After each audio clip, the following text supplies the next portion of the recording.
Humans of the cardboard, welcome back to Just Nuts, guys. Today we're doing a really fun discussion video. We're talking the 10 best flip monsters in the history of Yu-Gi-Oh! This one's going to be kind of loose. It's going to be more of a discussion video talking about kind of the past of flip monsters into the future of flip monsters. So I wouldn't focus too much on order here or what missed the list, but if you have anything in particular you think I should have definitely mentioned in the video, throw it in the comment section down below. This is just my interpretation of someone who loves the mechanic of flip monsters. I didn't play with a ton of the super old classic cards back in the day until like way later, and by then a lot of those cards had ended up being banned in certain instances and stuff like that. Flip isn't the best example of that, but definitely some of that did happen. So yeah, here we go. Let's get into it. Starting off with number 1 on the list, it's RYKO, the LIGHTSWORN Hunter. This one's really interesting. Again, don't focus too much on the order. I'm actually just kind of starting off with the older cards, just to kind of talk about them. RYKO kind of encapsulates like a handful of different monsters, whether you want to talk a Man-Eater Bug, Old Vindictive Magician, Gravekeeper's Guard, Penguin Soldier, any of those types of monsters. Those flip monsters that had solid removal effects, better removal effects than like almost any regular monster had, but you paid for that by having them be slower flip monsters. RYKO was one of the best ones because he destroyed any card on the field, not just a monster like most of the other ones removed. Plus he also gave you the option to mill if you wanted. So really solid card, a staple in a couple of different old classic formats that a lot of people enjoy. So yeah, I think RYKO makes a lot of sense here. Number 10. Moving on to number 9, Cyberjar. I'm just going to go ahead and say it. Cyberjar is going to encapsulate every single jar card. They all more or less are functioning very similarly. It's supposed to just like almost reset the game, right? Put everything back for the most part. Some of them just reset all monsters on the field. Some of them reset everything. I think one of them resets everything. One of them resets just your hand. It's like lose your hand and both players draw until you have 5 cards in hand. It's kind of like a comeback card where if you are losing a duel, it's supposed to get you back in the game in terms of advantage. So it was a cool card. It was it was a very anime-esque feeling card. Like, oh my god, I have no chance. And then you top deck Cyberjar. Your opponent doesn't have a way to clear it, and they have to attack into it, and now you're able to completely reset the game and reestablish yourself and potentially pull victory out of the jaws of defeat. Very fun card. I think a lot of the jars kind of fit this mold, but this one is the one I remember the most artwork-wise for me personally, so go ahead and throw the rest of them in this mold as well. Tsukuyomi. Tsukuyomi was just a staple in GOAT format. Really powerful card. Just really versatile in the fact that it allowed you to grind by reloading itself. So a lot of monsters generally would have like decent attack and then really low defense, or at least subpar defense. You'd be able to flip them down, attack over them with Tsukuyomi in a lot of cases, or something else, and then Tsukuyomi loaded itself back into hand, so that way it was protected from your opponent's turn, and them not being able to clear it and make sure that card is kind of gone for you. You'd have access to it every turn. It was really nice that way. And you know what, one other thing I think is interesting, and maybe I'll do a full-on Spirit discussion later on. Actually, I did a while ago. Maybe I'll do another one going forward. Spirits have a lot of decent cards. If they got like a new archetype, almost akin to what Drytron did for Rituals, because for years prior, Rituals could not do a thing. And then Drytrons came along and like Rituals kind of took off again.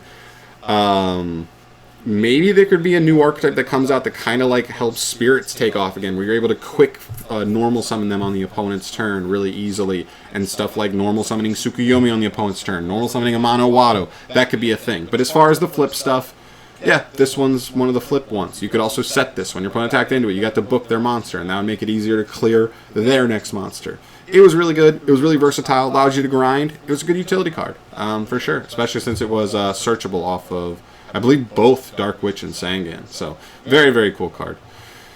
And the last one for the old nostalgia cards, Magician of Faith. Very cool card as well. Flipping it up, being able to get any spell from grave back to hand in a game, in a format where the game is slow enough that this card is allowed to function. It was one of the most powerful cards in the entire game, especially when Pot of Greed, what's the, I can't remember the name of it now. Jesus, the other draw card that's like draw 3, discard 2, or whatever. That card's insane. I can't even remember the name of that card. Whatever, but stuff like that. Premature Burial, Monster Reborn, just like those insane spell cards that just being able to get them back, and at that point in Yu-Gi-Oh!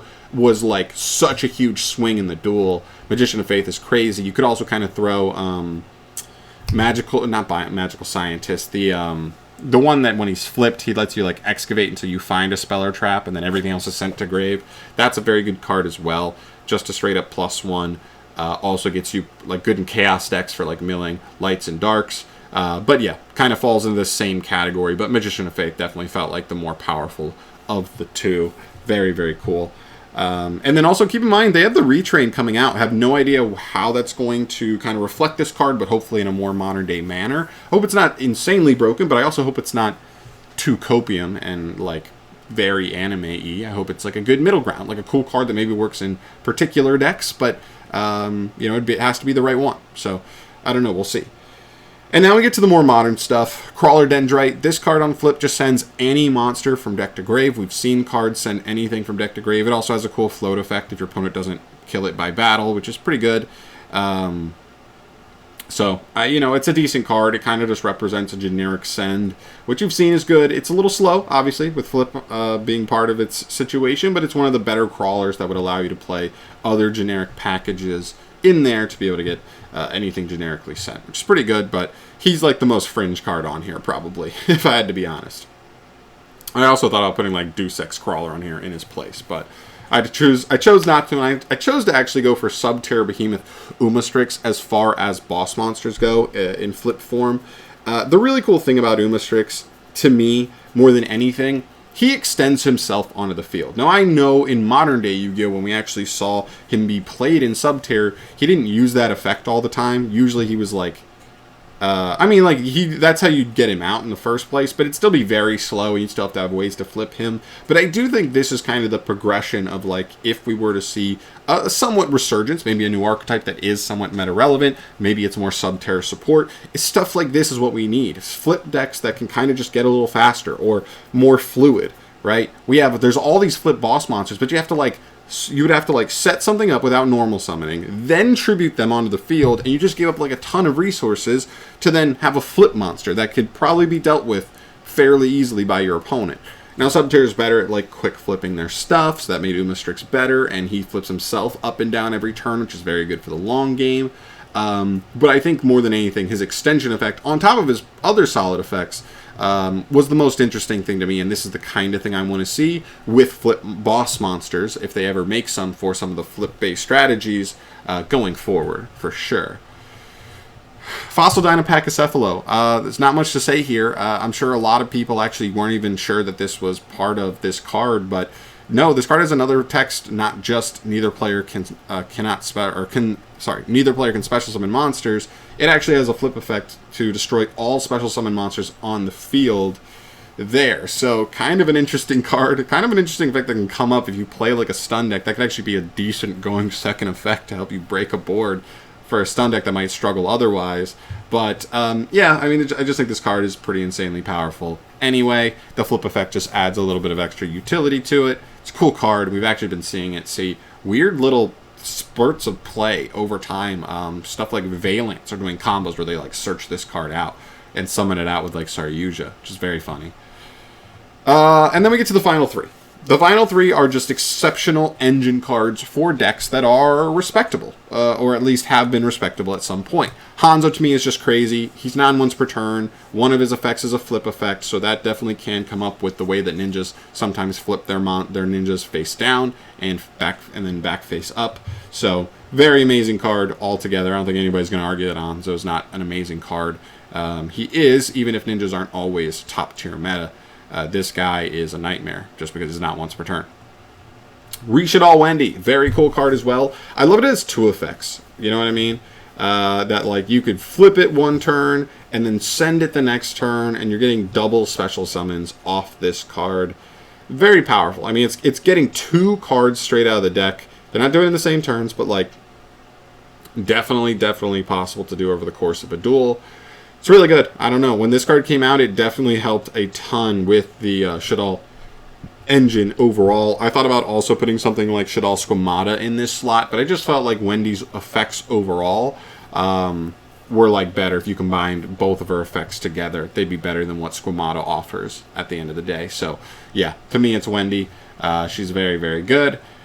And the number one on the list, it's Subterror Guru. You knew this was going to be on here somewhere. This card's amazing. This card it breaks every rule we thought we knew about flip monsters, right? He can flip himself down, so he kind of plays into boards, actually, as a little bit. Not amazingly, but like some normal summon him, flip him and an opponent's monster face down. And now he's set, so if you can get him flipped, he's going to go ahead and search. And he's a great engine card for a deck that doesn't even need to put stuff on the field. Sometimes you just play with him on the field and you're just searching stuff like Fienduses to be Omni Negates for you. It's very good. On top of that, like, his flip effect can become a quick effect depending on what you have set up around him. Very, very good, and that doesn't even account for the fact that Hidden City allows this deck to get a flip summon before even going through a turn cycle. You can do it all turn one, get a flip summon, in which case you get to obviously trigger Guru's effect to search anything in the archetype.